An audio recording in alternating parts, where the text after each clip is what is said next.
அருட்பெருஞ்சோதி அருட்பெருஞ்சோதி தனிப்பெரும் கருணை அருட்பெருஞ்சோதி. எல்லா உயிர்களும் இன்புற்று வாழ்க, வள்ளல் மலரடி வாழ்க வாழ்க. கொல்லா விரதம் குவளை எல்லாம் ஓங்குக, நல்லோர் நினைத்த நலம் பெறுக, நன்றி நினைத்த எல்லோரும் வாழ்க இசைந்து. உலக மக்களே, அறிவார்ந்த அன்பர்களே, ஆண்மைநேய ஒருமைப்பாடுடைய அன்பர்களே, வல்லப்பமான மக்களிலே திருவெட்பாவில் 4ஆம் திருமுறையில் அதிசய மாலை என்ற பதிகத்திலே இருக்கின்ற பாடலுடைய விளக்கங்களை பார்த்து கொண்டிருக்கிறோம். அதிசய மாலை மொத்தம் 14 பாடல்களை கொண்டது. நேற்றைய வரை 13 பாடல்களுடைய விளக்கங்களை நாம் பார்த்திருக்கிறோம். இன்று இறுதியான பாடல் 14வது பாடலுடைய விளக்கத்தை பார்க்க போகிறோம். அதற்கு முன்னாலே அன்பர்களே, ஒரு சிறிய முன்னுரை.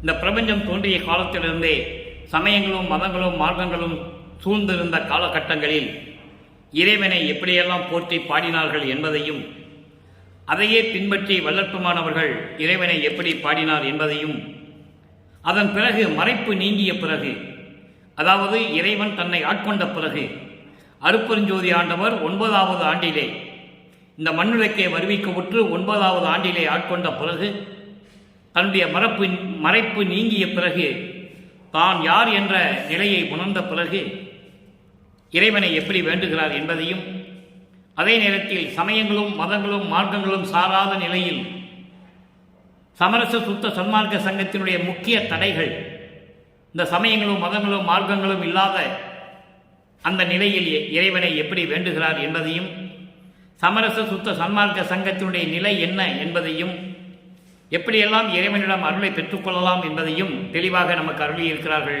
நமது இறைவன் வல்லற்பமானவர்கள்.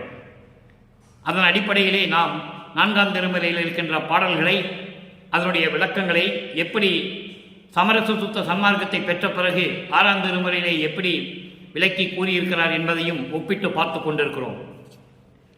இன்று 14வது பாடல். பாடலை நன்றாக கவனியுங்கள். ஓஹோ, இது அதிசயம், இது அதிசயம் என்று உரைப்பேன். உள்ளபடி உள்ள ஒன்றை, நல்லா கவனிக்கிறேன். நீங்க உள்ளபடி உள்ள ஒன்றை உள்ளமுற விரும்பி, பாகோ முப்பழ ரசமோ என்று ருசிக்க பாடி, பத்தி செய்வார் இருக்கவும், ஓர் பத்தியும் இல்லாத கோகோ என்று உலகு உரைப்ப திரிகின்ற கொடியே, குற்றமன்றி குணமறியா தெத்தன் என கருதி, சகோதரம் குளிர்ந்த தன்மை ஒன்று கொடுத்தான், தனித்த சிவகாமி வள்ளிக்கு இனித்த நடத்தவனே. இது பாடல். அன்பர்களே, இதுவரையும் 13 பாடல்களிலேயும் இறைவனை யாருமே பார்க்க முடியவில்லை என்ற நிலையை வல்லப்பமன் தெளிவாக கூறியிருக்கிறார்கள். பிரம்மன் முதல் திருமால், ருத்திரன், மகேஸ்வரன், சதாசிவம் போன்ற பதத்தலைவர்களும் முனிவர்களும் ரிஷிகளும் அறிஞர்களும் புலவர்களும் நிபுணர்களும் யாருமே இறைவனை பார்க்கவில்லை என்பதை 13 பாடல்களிலே நமக்கு அருளியிருக்கிறார்கள் வல்லப்பமானவர்கள். அதனுடைய விளக்கத்தை நாம் பார்த்திருக்கிறோம். இன்று 14வது பாடலிலே சொல்லுகிறார், உள்ளபடி உள்ள ஒன்றை உள்ளமுற விரும்பி, பாகோ முப்பல ரசமோ என ருசிக்க பாடி, பத்தி செய்வார் இருக்கவும். அதாவது அடியார்கள் பத்தி செய்வார் என்பது பக்தியோடு உன்னை வேண்டுகின்றவர்கள், இயற்கை உண்மை விளக்க கடவுளாகிய இறைவனுடைய உள்ளபடி நிலையை, அதை உள்ளபடி உள்ள ஒன்றை என்று சொல்லுகிறார். அந்த ஒன்று என்பது இறைவன். இறைவனுடைய நிலையை உள்ளபடி உள்ளபடி சொல்லுவதற்கு விரும்பி, இறைவனை கரும்பாகோ செம்பாகோ முப்பல ரசமோ என்று மனம் குளிர்ந்து ருசிக்க பாடி, பத்தி செய்வார் இருக்கவும், உன்னை வணங்குகின்றவள் இருக்கவும், ஓர் பக்தியும் இல்லாத, எந்த விதமான பக்தியும் இல்லாமல், கோகோ என்று உலகு உரைப்ப. கோகோ என்று உலக உரைப்ப என்பது இந்த உலகிலே கூக்குரலிட்டு வீணாக பொழுதை கழித்துக் கொண்டு சுற்றித் திரிகின்ற இந்த கொடியனுடைய குற்றங்களை மட்டுமல்லாமல் எந்த விதமான குணமும் இல்லாத இந்த கொடியவனை உள்ளத்தில் நினைத்து, பெத்தன் என கருதி, பெத்தன் என கருதி என்று சொல்கிறார். இப்படிப்பட்ட பைத்தியக்காரன் இருக்கிறானே என்று சொல்லி என்னையும் ஒரு பொருளாக நினைத்து, என்னையும் கருதி, என்னை தேடி வந்து சகோதரம் குளிர்ந்த தன்மை ஒன்று கொடுத்தான். சகோதரம் குளிர்ந்த தன்மை ஒன்று கொடுத்தான் என்பது தண்ணிய தெல் அமுது என்று சொல்வார் வழக்கமானவர்கள். குளிர்ந்த அமுதம், அருள் அமுதத்தை கொடுத்தான் என்று சொல்லுகிறார். அதான் சகோதரம் குளிர்ந்த தன்மை ஒன்று கொடுத்தான். குளிர்ந்த தன்மை உடைய அருள் ஆரமுதத்தை எனக்கு கொடுத்தான். தனித்த சிவகாமி வள்ளிக்கு இனித்த நடத்தவனே. சிவகாமி வள்ளிக்கு இனித்த நடத்தவனே, சிவகாமி வள்ளியுடைய இனித்த கணவன், அருளடனம் செய்து கொண்டிருக்கின்ற இறைவனே, சிவகாமி வள்ளிக்கு தனித்த இறைவனே என்று சொல்லுகிறார். இது பதவுரை பார்த்து விட்டோம். இப்ப இந்த பாடலுடைய பொருள் பாருங்க. ஓஹோ இது அதிசயம், இது அதிசயம், ஓகோ இது அதிசயம், இது அதிசயம் என்று உரைப்பேன். ஓகோ என்பது ஆச்சரியக்குறி, அதிசயமாக சொல்லுவது. ஓஹோ என்று சொல்லுவது, அதிசயமாக சொல்லுவது. உன்னுடைய அருள் தன்மையை நான் என்னவென்று சொல்லுவேன்? ஓஹோ இது அதிசயம், அதிசயம் என்று உரைப்பேன். நான் எப்படி சொல்லுவேன்? என்னவென்று சொல்லுவேன்? உள்ளபடி உள்ள இறைவனை, இறைவனுடைய தன்மையை, அருள் தன்மையை உள்ளபடி சொல்ல வேண்டும் என்பதற்காக உள்ளம் பொருந்தி விரும்பி சர்க்கரை பாகோ முப்பல ரசமோ, இறைவனை அப்படி பாடுகிறார்கள். சர்க்கரை பாகு போன்று இருக்கின்ற இறைவனே, முப்பழம் ரசமே, மா பல வாழை முக்கனி, இப்படி முப்பல ரசமோ என்று ருசிக்க பாடி, முப்பல ரசமோ என்று சொல்லுகின்ற அளவுக்கு பாடி பூஜை செய்வார்கள் அடியார்கள் வணங்க இருக்க, அப்படிப்பட்ட இறைவன் இவர்களுக்கெல்லாம் அருளாமல், இவர்களை தேடி செல்லாமல், ஒரு பக்தியும் இல்லாத கோகோ என்று உலக உரைப்ப பைத்தியக்காரன் மாதிரி கூச்சலிட்டுக் கொண்டு தெருவெளியை சுற்றித் திரிகிறானே என்று சொல்லும் அளவிற்கு இருக்கின்ற இந்த கொடியேனையும் நல்லா விளங்கணும் உங்களுக்கு. அதாவது கோகோ என்று உலகு உரைப்ப தெரிகின்ற கொடியேன், உன்னை அடியார்கள் செம்பாகே கரும்பே முப்பல ரசனை என்று மனம் ருசிக்க, மனம் இனிக்க, மனம் மகிழ பாடிக்கொண்டிருக்கிறார்கள். அவர்களுக்கெல்லாம் அருளாமல் கூச்சலிட்டுக் கொண்டு வீண் பொழுதை போக்கிக் கொண்டு தெருவிலே திரிந்து கொண்டிருக்கின்ற இந்த கொடியேனையும் நான் செய்த குற்றங்களை மட்டும் அல்லாமல் எந்த குணமும் இல்லாத, எந்த நல்ல குணமும் இல்லாத இந்த சிறியவனையும் நினைத்து உள்ளத்தில் எண்ணி என்னையும் ஒரு பொருட்டாக நினைத்து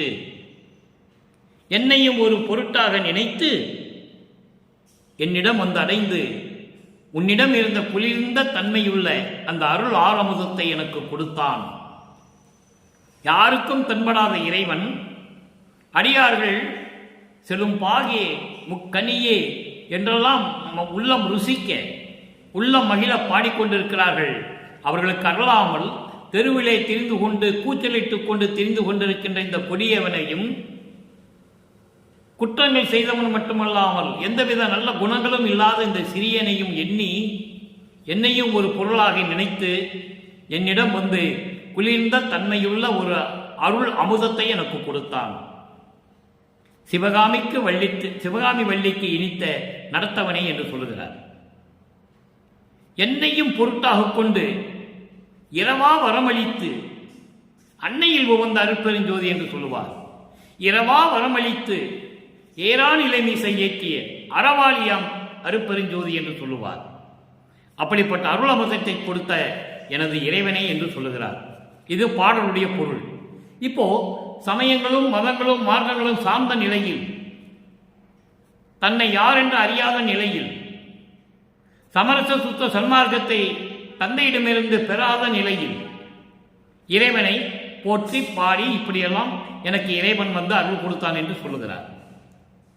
இதே பாடலை அதிசயமானவருடைய 14வது பாடலை 6ஆம் திருமுறையிலே சமரச சுத்த சன்மார்க்கத்தை பெற்ற பிறகு சமயங்களும் மதங்களும் மார்க்கங்களும் சாராத நிலையில் இருந்து கொண்டு இந்த அருளை எல்லாம் எப்படி பெற்றுக்கொண்டார் என்பதை தெளிவாக சொல்கிறார்.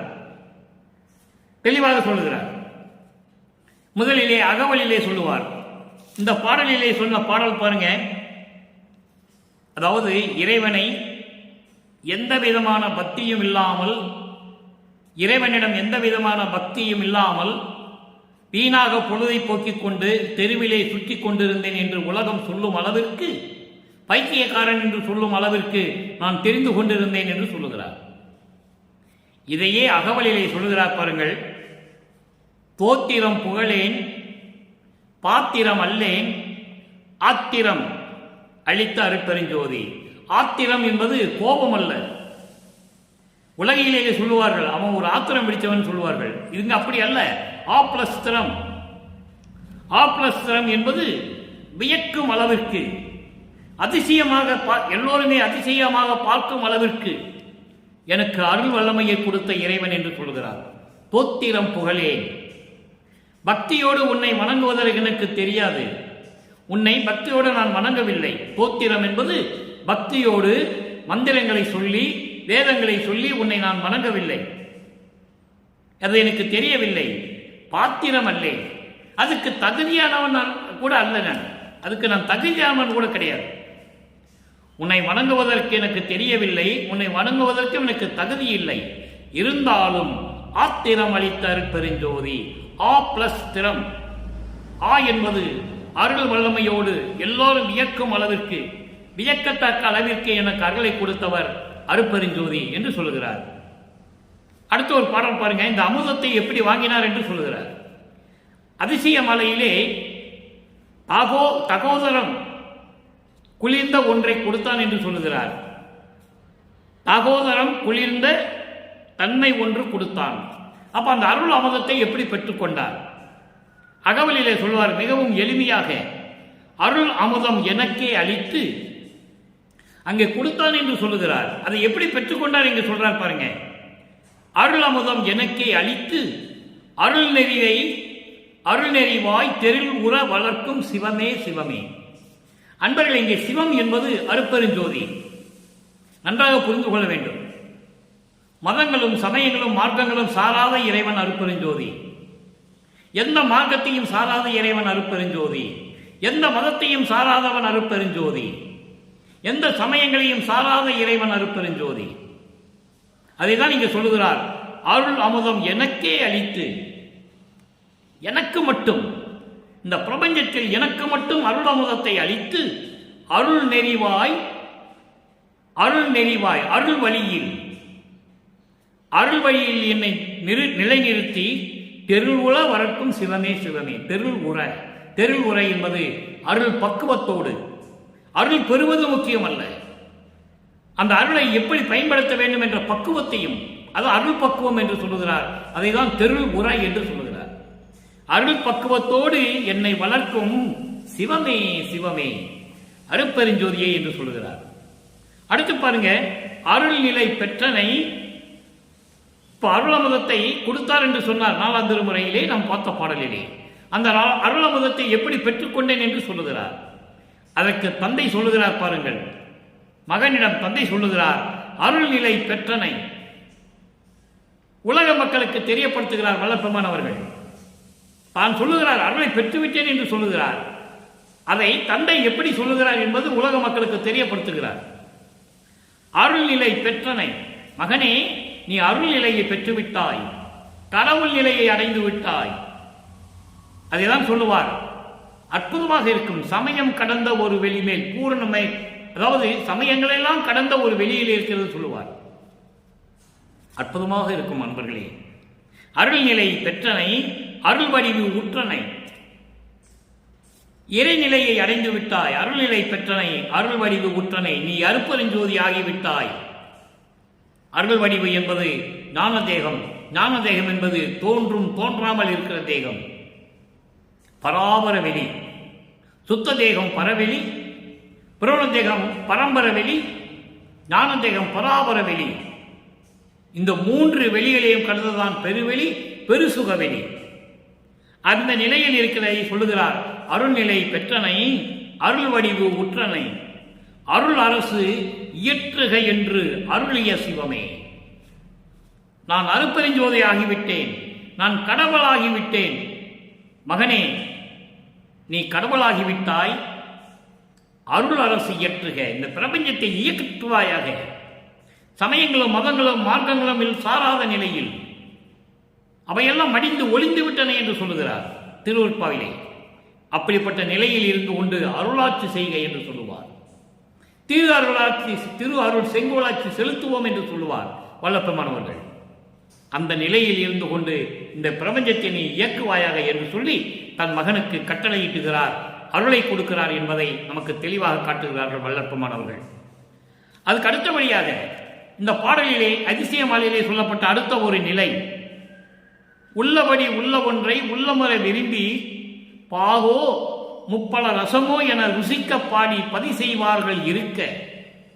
இதற்கு ஒரு விளக்கம் அருள் விளக்க மாலையிலே 37வது பதிகம், அருள் விளக்க மாலையிலே 14வது பாடல். அங்கே 4ஆம் திருமுறையிலே 14வது பாடலுக்கு அருள் விளக்க மாலையிலே 14வது பாடலிலே சொல்லுகிறார் பாருங்கள். அதனுடைய அருள் நிலையை, இறைவன் நிலையை எப்படி சொல்லுகிறார் பாருங்கள். நாட்டார்கள் சூழ்ந்து மதித்திட, நாட்டார்கள் சூழ்ந்து மதித்திட மணி மேடையிலே நடு இருக்க என்றனையே நாட்டிய பேரிறைவா, நாட்டிய பேரிறைவா பாட்டாளர் பாடுகோரும். இங்க அதிசயமலையில் என்ன சொன்னார்?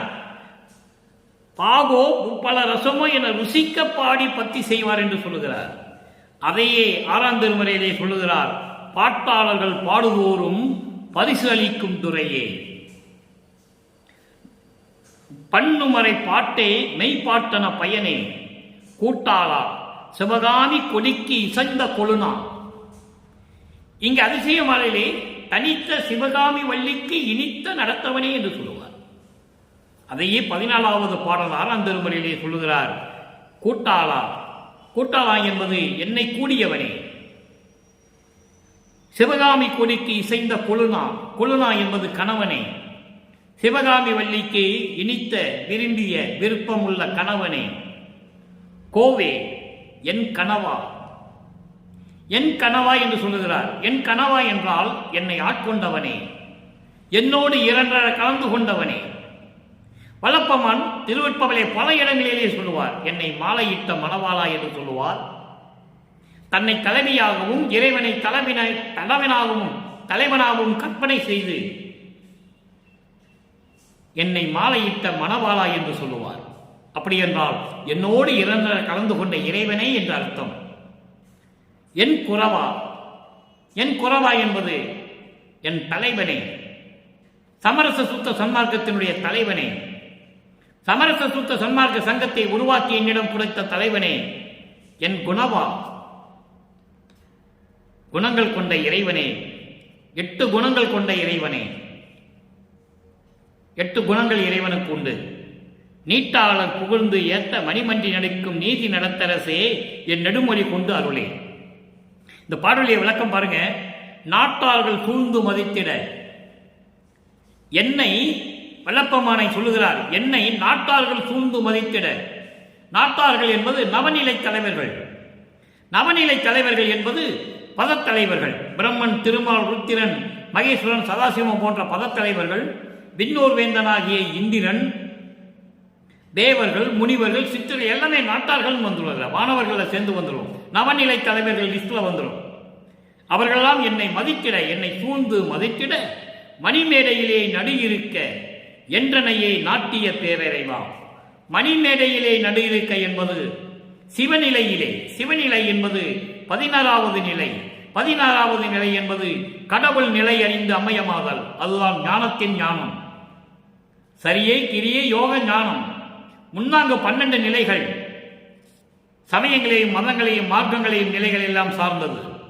அதையெல்லாம் கடந்து 13வது நிலை ஞான சரியை, 14வது நிலை ஞான கிரியை, ஞான யோகம், ஞானத்தில் ஞானம். அதுதான் மணிமேடையிலே நடு இருக்க என்னை அந்த நிலையிலே நடுவிலே வைத்து என்றனையே நாட்டிய பேரிறைவா, என்னை நிலைநிறுத்திய இறைவனே, எல்லாரும் சூழ்ந்து மதிக்கும்படி போற்றும்படி தேவர்களும் முத்தேவர்களும் மாணவர்களும் பதத்தலைவர்களும் யாராக இருந்தாலும் சரி என்னை போற்றி வணங்கும்படி கடவுள் நிலையிலே மணிமேடையிலே என்னை இருக்க வைத்து என்னை நிலைநிறுத்திய பேரிறைவா, பாட்டாளர் பாடுவோரும் பரிசளிக்கும் துறையே.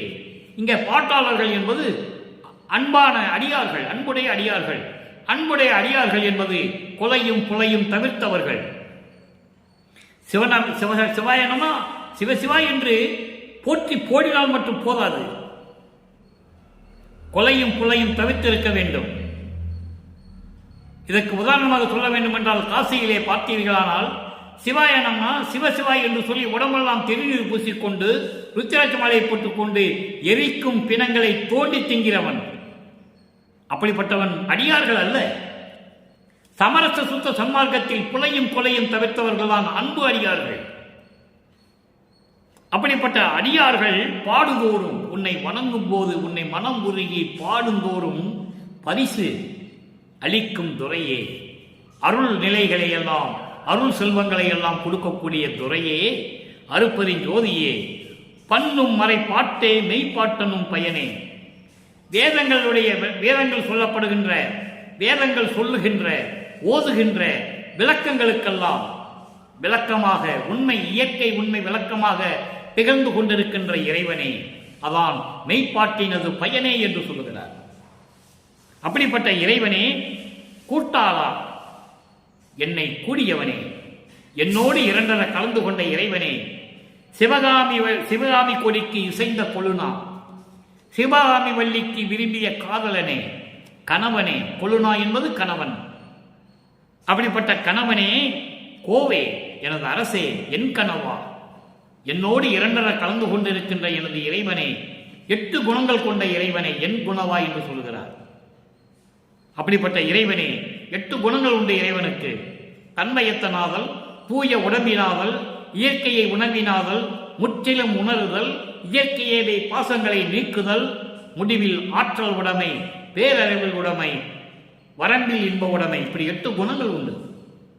அப்படிப்பட்ட இறைவனே, நீட்டாளர் புகுந்து, நீட்டாளர்கள் என்பது புலவர்கள், அறிஞர்கள், அவர்களெல்லாம் புகுந்து ஏத்த, புகழ்ந்து ஏத்த, உன்னை புகழ்ந்து பாட வணங்க மணிமன்றிலே நடிக்கும் சத்திய ஞான சபையிலே நடித்துக் கொண்டிருக்கின்ற நீதி நடத்தரசே, அருப்பெருஞ்சோதியே, என் நெடுமொழி கொண்டு அருளே. நான் பாடுகின்ற வேலையெல்லாம், பாடல்களை எல்லாம் ஏற்றுக்கொண்டு, நான் வைக்கின்ற விண்ணப்பங்களை எல்லாம் ஏற்றுக்கொண்டு, எனது முறையீடுகளை எல்லாம் ஏற்றுக்கொண்டு எனக்கு அருள வேண்டும் என்று சொல்லுகிறார். அடுத்து ஒரு பாடல், 43வது பதிகம், இறை திருக்காட்சி. இங்கே எப்படி உன்னை புலவர்கள் முப்பல ரசம், கரும்பே, செம்பாகவே என்று இனிக்க பாடுகிறார்கள் என்று சொல்லுகிறார். அதையே 6ஆம் திருமுறையிலே இறைவனுடைய நிலையை எப்படி சொல்லுகிறார் என்பதை நாம் பார்க்க போகிறோம். இறை திருக்காட்சி 43வது பதிகம் 14வது பாடல். கரும்பிலின் சாற்றை கனிந்த முக்கனியை கருதும் கொற்றேன் நறுசுவையை. இது ஒரே வரி இறைவனை பற்றி சொல்லுகிறார். இறைவன் எப்படி இருக்கிறாரா? கரும்பு சாறு போன்றும், முக்கனியை பிசைந்தால் அந்த சாறு போன்றும், முக்கனி மா, பலா, வாழை, அந்த முக்கனி சாறு போன்றும், கொத்தேன், கொற்றேன் என்பது கொம்புத்தேன், சுவை மிகுந்த கொம்புத்தேன் போன்றும் இருக்கின்ற நறும் சுவையை. அப்படிப்பட்ட இறைவனை நறும் சுவை என்று சொல்லுகிறார். எப்படி கரும்பு சாறு இனிக்குமோ, முக்கனி சாறு இனிக்குமோ, கொம்பு தேனி இனிக்குமோ, அப்படி இனிக்கின்ற நறும் சுவையை. அப்படிப்பட்ட இறைவனை அரும்பெறல் அமுதை, அறிய பெற முடியாத அமுது, அந்த அமுதை தான் இவனுக்கு கொடுக்கிறேன் என்று சொல்லுகிறார். தகோதரம் குளிர்ந்த தன்மை ஒன்று கொடுத்தான் என்று சொல்லுவார் அதிசய மாலையிலே. அதை இங்கு சொல்லுகிறார். அரும்பெறல் அமுதை, அறிவை, என் அன்பை, ஆவியை, என் உயிரை, ஆவியுள் கலந்த பெரும் தனிப்பதியை, என் உயிரை என் உயிரோடு கலந்து கொண்டிருக்கின்ற பெரும் தனிப்பதி. பெரும் தனிப்பதி என்பது அருப்பெருஞ்சோதி. அங்கே சமயங்களும் மதங்களும் மார்க்கங்களும் சூழ்ந்த நிலையில் தியாகராஜ பெருமான் என்று சொல்லுவார். தன்னை யார் என்று தெரியாத நிலையில், ஏன் இந்த மண்ணிலுக்கு வருவிக்க விட்டோன் என்று அவருக்கு தெரியாதப்போ, இறைவன் ஆட்கொண்ட பிறகுதான் தெரியும் அவருடைய நிலை. அந்த நிலையில் இருக்கின்ற இறைவனை இப்போ பெரும் தனிப்பதி என்று சொல்கிறார். அங்கே தியாகராஜ பெருமான் என்று சொல்லுவார், மாசிலாமன் என்று சொல்லுவார், கந்தன் என்று சொல்லுவார், பித்தன் என்று சொல்லுவார், பல பெயர்களிலே இறைவனை சொல்லுவார். ஆனால் அவற்றையெல்லாம் நீக்கிய பிறகு தனி மார்க்கம், சமரச சுத்த சன்மார்க்கம், எதையுடையும் சாராத மார்க்கம், அப்படிப்பட்ட ஒரு மார்க்கத்தை உருவாக்கும் போது இறைவன் பெயர் அருட்பெருஞ்சோதி. அருட்பெருஞ்சோதிக்கு சமயங்கள் இல்லை, மதங்கள் இல்லை, மார்க்கங்கள் இல்லை, ஜாதிகள் இல்லை, எந்த விதமான சங்கற்ப விகற்பங்கள் இல்லை, பஞ்சாங்கம் இல்லை, எந்த இதுவுமே இல்லை. அப்படிப்பட்ட இறைவன் அருட்பெருஞ்சோதி. அதைதான் சொல்லுகிறார், பெரும் தனிப்பதியை பெரும் சுக கழிப்பை இறைவனை சொல்லுகிறார். பேரன்பமாக இருக்கின்ற இறைவனை பேசுதற்கு அரும் பெரும் பேற்றை, இறைவனுடைய பேச்சை இறைவனுடைய பற்றியெல்லாம் பேச முடியாது. அப்படிப்பட்ட அரிய நிலையில் இருக்கின்ற இறைவன் பேசுவதற்கு அரும் பெரும் பேற்றை விரும்பி என் உள்ளத்தை இடம் கொண்டு விளங்கும் விளக்கினை கண்டுகொண்டேனே. விரும்பி என் உள்ளத்தை, நான் இறைவனை தேடி போகவில்லை, என் தந்தை இறைவன் அருட்பெருஞ்சோதி என்னை தேடி வந்தார். என்னை தேடி வந்து என் உள்ளத்தில் இடம் கொண்டு விளங்கும், என்னோடு இரண்டரை கலந்து கொண்டு விளங்கும் விளக்கினை கண்டுகொண்டேனே, அருட்பெருஞ்சோதியை கண்டுகொண்டேனே. இங்கே விளக்கு என்பது அருட்பெருஞ்சோதி. அருட்பெருஞ்சோதியை கண்டுகொண்டேனே என்று சொல்லுகிறார். அடுத்த ஒரு பாடல் பாருங்க. எப்படியெல்லாம் இருந்து, அதாவது பைத்தியக்காரன் போல அதிசயமலையிலே சொல்லுகிறார். என்ன சொல்லுகிறார்? கோகோ என்று உலகம் உரைப்ப திரிகின்ற கொடியேன், அப்படிப்பட்டவன் நான் பைத்தியக்காரன் போன்று திரிந்து கொண்டிருக்கிறேன். மனம் தளர்ந்து மனம் சோர்ந்து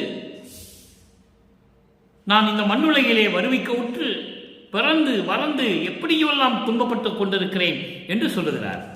அதே நிலையை அதிசயமாலையில் சொன்ன நிலையை ஆறாம் திருமுறையிலே எப்படி சொல்லுகிறார் என்பதை பாருங்கள். பதிகம் 87 கைமாறின்மை. இறைவன் கொடுத்த அருளுக்கு நான் என்ன கைமாறு செய்வது? அந்த நிலையில் சொல்லுகிறார். அங்கேயும் 14வது பாடல். தனியே கிடந்து, அன்பர்களே நன்றாக கவனியுங்கள், உடம்பு மெய் சிலிர்க்கும், அதாவது பேரின்பமாக இருக்கும். இறைவனை எப்படி அவர் வருவிக்க உற்று, எப்படியெல்லாம் துன்பப்பட்டு இறைவனால் ஆட்கொள்ளப்பட்டு அதன் பிறகு சமரச சுத்த சன்மார்க்கத்தை பெற்ற பிறகு எப்படியெல்லாம் சொல்லுகிறார் என்பதை நீங்கள் எண்ணி பார்க்க வேண்டும் நண்பர்களே. மற்றவர்கள் போல அல்ல, இவர் இறைவனாகவே வருவிக்க உற்றவர். கலியுகம் முடிந்த பிறகு ஒளி யுகத்திற்காக சமரச சுத்த சன்மார்க்க காலத்தில் சமரச சுத்த சன்மார்க்கம் மக்களிடம் சென்று அடைய வேண்டும் என்பதற்காகத்தான் அவர் வருவிக்க உற்றார் என்பதை நான் இங்கே பதிவு செய்ய கடமைப்பட்டிருக்கிறேன். தனியே கிடந்து மனம் கலங்கி தளர்ந்து தளர்ந்து சகத்தினிடை, சகத்தினிடை என்பது இந்த உலகியலிலே உன்னாலே இந்த மண்ணிலுக்கு வருவிக்க உற்று தனியாக கடந்து மனம் கலங்கி தளர்ந்து தளர்ந்து சோர்ந்து சோர்ந்து இனி ஏது உருமோ என் செய்வேன் என் தாய், இனிமே எனக்கு என்ன வருமானு எனக்கு தெரியலையே. எப்படி சொல்ற பாருங்க, மனம் கலங்குகிறது. அவர் சொல்லுவது நமது மனம் கலங்குகிறது, கண்ணீர் பெருக்கெடுத்து ஓடுகிறது. எப்படிப்பட்ட இறைவனை இந்த மண்ணுக்கு வருவிக்க செய்து எப்படியெல்லாம் அவர் சொல்றார் பாருங்க. தனியே கலந்து மனம் கலங்கி தளர்ந்து தளர்ந்து சகத்தினிடையே இனி எது உருமோ என் செய்வேன் என்றாய், நான் என்ன செய்வேன், என்ன எனக்கு நீ எனக்கு என்ன வருமோ என்று நினைத்துக் கொண்டிருக்கிறேன், என்ன செய்வேன் என்று எனக்கு தெரியவில்லையே என் தாயே, எனது பிழை குறித்து முனியே, நான் செய்கின்ற குற்றங்களையும் தவறுகளையெல்லாம் நினைக்காமல், முனியல் என்றால் நினைக்காமல், என நான் மொழிவதற்கு முன்னே, நான் செய்த குற்றங்களை எல்லாம் நீ நினைக்கக்கூடாது என்று சொல்லுவதற்கு முன்னாலேயே என் முன்னே வந்து என் முன்னே எழுந்தருளி கருணை அமுதளித்த கனியே. இவ்வளவு அற்புதம் பாருங்க. நான் என்ன செய்வேன் என் தாயே, என்னை ஈண்டெடுத்த தாயே, என்னை பெற்றெடுத்த தாயே, நீயே என் தந்தை அருளுடையாய், என்னை நேர்ந்து பெற்ற தாயே என்று சொல்லுவார். 2ஆம் திருமுறையிலே சொல்லுவார். அப்படிப்பட்ட இறைவனே, எனக்கு என்ன வருமோ என்று நான் கலங்கி கொண்டிருக்கின்ற நேரத்தில் நான் செய்த பிழைகளை எல்லாம், குற்றங்களை எல்லாம் நினைக்காது நீ எனக்கு அருள வேண்டும் என்று சொல்வதற்கு முன்னாலேயே என் முன்னே வந்து எழுந்தருளி எனக்கு கருணை அமுது அளித்த கனியே, கரும்பே, நின்றனக்கு கைமாறு நான் ஏது கொடுப்பேனே? உனக்கு நான் என்ன கைமாறு செய்வேனே என்று எனக்கு தெரியவில்லையே. நான் என்ன பரிகாரம் செய்ய போகிறேன்? இதுக்கு கைமாறு நான் என்ன செய்ய போகிறேன் என்று சொல்லுகிறார். அடுத்து பாருங்க, இதையெல்லாம் முடிந்து விட்டது. 97வது பதிகம் பொன் வடிவப்பேர் 14வது பாடல் எப்படி அந்த வடிவத்தை பெற்றுக்கொண்டார் என்பதை சொல்லுகிறார். துன்பமெல்லாம் தீர்ந்த, நல்ல கவனிக்க நண்பனே, துன்பமெல்லாம் தீர்ந்த, சுகமெல்லாம் கைதந்த, அன்பரெல்லாம் போற்ற அருள் நடனம் செய்கின்ற இன்பன் அருப்பெரும் சிற்ஜோதி திரு அம்பலத்தான் வேத பொருள் பெரும் சித்து என்னுள் புகுந்து, வேத பொருள் பெரும் சித்து என்னுள் புகுந்து, அதாவது துன்பமே இல்லாத, குற்றங்களே இல்லாத, துரிசுகளே இல்லாத எல்லா சுகத்தையும் எனக்கு கொடுத்து அன்பரெல்லாம் போற்றும்படி அருள்நடனம் செய்கின்ற இன்பன் அரசன், இன்ப அரசன் அருப்பெருஞ்சோதி திரு அம்பலத்தான் என்னுள் புகுந்தான். எப்படி புகுந்தான் சொல்றாரே, வேத பொருள் பெரும் சித்து என்னுள் புகுந்தான். எல்லா அருள்களையும் கொடுக்கக்கூடிய அந்த சித்துக்கள் அடங்கிய அந்த இறைவன் என் உள்ளத்திலே புகுந்ததனால் எனக்கு துன்பமெல்லாம் தீர்ந்தது, எல்லா சுகமும் கிடைத்தது, எல்லா அருளும் கிடைத்தது. தெளிவாக சொல்லுகிறார். எப்படிப்பட்ட இறைவனை நாம் பெற்றிருக்கிறோம் என் நண்பர்களே என்பதை நினைக்கும் போது மனம் பூரிப்படைகிறது, இன்பமாக இருக்கிறது. அடுத்து இறுதியாக ஒரே ஒரு விளக்கம். இன்றைய பாடலுக்கு விளக்கமே இவ்வளவுதான், மிக எளிமையான விளக்கம். மெய்யருள் வியப்பு என்ற பதிகத்திலே சொல்லுவார். இங்கே இந்த பாடலிலே சொல்லுவார், அதிசய மாலையிலே கடைசி வரி, சகோதரன் குளிர்ந்த தன்மை ஒன்று கொடுத்தான். அந்த குளிர்ந்த தன்மை ஒன்று கொடுத்தான் என்பது குளிர்ந்த தன்மையுள்ள தண்ணிய தெல்லமுது என்று சொல்லுவார். நிறைய இடங்களில் சொல்லுவார் தண்ணிய தெல்லமுது என்று சொல்லுவார். அப்படிப்பட்ட அமுதம் கொடுத்தான் என்று சொல்லுகிறார். அதுக்கு ஒரு விளக்கம். அது எப்படிப்பட்ட அமுதம் சொல்ல வேண்டும் அல்லவா? அது மெய்யருள் வியப்பிலே ஒரு பாடல் வருகிறது. அங்கேயும் 14வது பாடல். நல்ல கவனிங்க. நாகாதிபனும் அயனும் மாலும், நாகாதிபனும் அயனும் மாலும் நறுமுறும் எனவே ஞான அமுதம் அளித்தாய், நானும் உண்டு துண்ணவே சாகா கலையை பயிற்று தந்த தயவையே சாற்றதற்கரிது, நினக்கு என் கொடுப்பது ஏதும் வியவையே என்ற பாடல். அந்த அமுதம், அந்த தெல்லமுதம் எப்படிப்பட்ட அமுதம்? நாகாதிபன் என்றால் இந்திரன், அயன் என்றால் பிரம்மன், மால் என்றால் உத்திரன் போன்றவர்கள் எல்லோரும், இந்திரன், பிரம்மன், திருமால் போன்றவர்கள் எல்லோரும் நறுமுறும் எனவே, நறுமுறவை எனவே என்பது கோபமாக புலம்பிக் கொண்டிருக்கிறார்கள். உலகியலிலே சொல்லுவார்கள், பற்களை நறுமுறு என்று கடித்துக் கொண்டிருக்கிறான். கோபம் வந்துவிட்டால் பற்களை கடிக்கும் போது நறுமுறு என்ற ஒரு சத்தம் கிடைக்கும், ஒரு சத்தம் எழும்பும். அதுபோன்று இந்த இந்திரனும் பிரம்மனும் திருமாலும் கோபத்திலே பல்லை கடித்துக் கொண்டு நறுமுறு என்று இருக்கவே எனக்கு ஞான அமுதம் அளித்தாய், அதையும் நானும் உண்டு துண்ணவே என்றால் அதை தொடர்ந்து, ஞான அமுதம் மட்டுமே எனக்கு கொடுக்கவில்லை, அதை தொடர்ந்து சாகா கலையை பயிற்று தந்த தயவையே சாற்றதற்கரிது.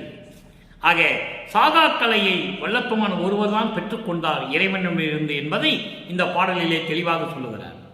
அதான் ஞான அமுதம் அளித்தார் என்று சொல்லுவார். சாகா கலையை பயிற்று தந்த தயவையே சாற்றதற்கரிது. எப்படி சொல்லுவது? நான் உனக்கு என்ன கொடுக்க வேண்டும் என்று நீ எனக்கு தெரியவில்லை என்று சொல்லுகிறார். கைமாறு ஏது கொடுப்பேனே, எனக்கு என் கொடுப்பது என்று ஏதும் எனக்கு தெரியவில்லையே என்று சொல்லுகிறார். எனவே அன்பர்களே, இன்றைய பாடலுடைய பொருள் இத்தனுடன் நிறைவடைகிறது. அதிசய மாலையுடைய பதிகமும் இந்த 14 பாடலுடைய விளக்கமும் இன்றோடு முடிவடைகிறது என்பதை மகிழ்ச்சியோடு நான் தெரிவித்துக் கொள்ள கடமைப்பட்டிருக்கிறேன். என்னால் முடிந்தவரை இறைவனுடைய தயவாலையும் கருணையாலையும் கிடைத்த அந்த விளக்கத்தை மக்களிடம் எப்படியாவது கொண்டு இவை சேர்க்க வேண்டும் என்ற ஒரு சிரமத்தில்தான் இந்த வள்ளலார் ஊழியர் இந்த பணியை நான் தொடர்ந்து செய்து கொண்டிருக்கிறேன். 6 திருமர்களுடைய விளக்கங்களும் மக்களுக்கு போய் சென்றடைய வேண்டும் என்ற நிலையில் எந்தெந்த பதிகத்தை எந்தெந்த பதிகத்தோடு ஒப்பிட்டு சொல்ல வேண்டும், சமயங்களும் மதங்களும் மார்க்கங்களும் இந்த பிரபஞ்சத்திலே சூழ்ந்திருந்த காலங்களில் எப்படியெல்லாம் மக்கள் துன்பப்பட்டார்கள் என்பதையும், உண்மையான இறைவனை யாரும் அறிய முடியவில்லை என்பதையும், அதன் பிறகு சமரச சுத்த சன்மார்க்கம் வந்த பிறகு இப்ப நம்ம சமரச சுத்த சன்மார்க்க காலத்தில் இருக்கிறோம். சமயங்களும் மதங்களும் மார்க்கங்களும் சாராத நிலையில் இருக்கின்ற இறைவன் அருட்பெருஞ்சோதி, அப்படிப்பட்ட இறைவனை நாம் பெற்றிருக்கிறோம். அந்த நிலையையும் மக்களுக்கு தெரியப்படுத்த வேண்டும் என்பதற்காகத்தான் நான் இந்த திருவருட்பா பணியை, இந்த விளக்க உரை கொடுக்க வேண்டிய பணியை நான் மேற்கொண்டிருக்கிறேன் என்பதை மிகவும் தாழ்மையுடன் உங்களுக்கு தெரிவித்துக் கொள்ள கடமைப்பட்டிருக்கிறேன். எனவே நீங்கள் தொடர்ந்து திருவருட்பாவுடைய விளக்கங்களை நீங்கள் கேட்க வேண்டும். உங்களுடைய விளக்கங்களை, இது விளக்கம் எப்படி இருக்கிறது என்பதை நீங்கள் எனக்கு தெரியப்படுத்த வேண்டும். அது எனக்கு ஒரு ஊக்கமாக இருக்கும், என்பதை தெரிவித்துக் கொண்டு இத்துடன் இந்த நிறைவை நான் நிறைவு செய்கிறேன். நீங்களும் அப்படிப்பட்ட இறைவனை, அருட்பெருஞ்சோதி ஆண்டவரை, எந்த சமயங்களும் மதங்களும் மார்க்கங்களும் இல்லாத ஒரு வழிபாட்டில் இருந்து கொண்டு மண்ணகல் விளக்கிலே தீபமேற்றி தெய்வத்தின் முன்னால் அமர்ந்து கொண்டு அருட்பெருஞ்சோதி அருட்பெருஞ்சோதி தனிப்பெருங்கருணை அருட்பெருஞ்சோதி என்ற மகாமந்திரத்தை சொல்லி ஞானசரியை படிக்க வேண்டும். 28 பாடல்கள் உண்டு. அந்த பாடலில்தான் இறைவனை எப்படி வணங்க வேண்டும் என்பதையும், இறைவனுடைய அருளை எப்படி பெற வேண்டும் என்பதையும், இந்த சமயங்களும் மதங்களும் மார்க்கங்களும் இல்லாத ஒரு நிலையை இறைவன் எப்படி ஏற்படுத்தி நமக்கு கொடுத்திருக்கிறார் என்பதையும், அதை எப்படி பயன்படுத்த வேண்டும் என்பதையும் தெளிவாக வல்லப்பமானவர்கள் நமக்கு ஞானசரியிலே நமக்கு அருளி இருக்கிறார்கள்.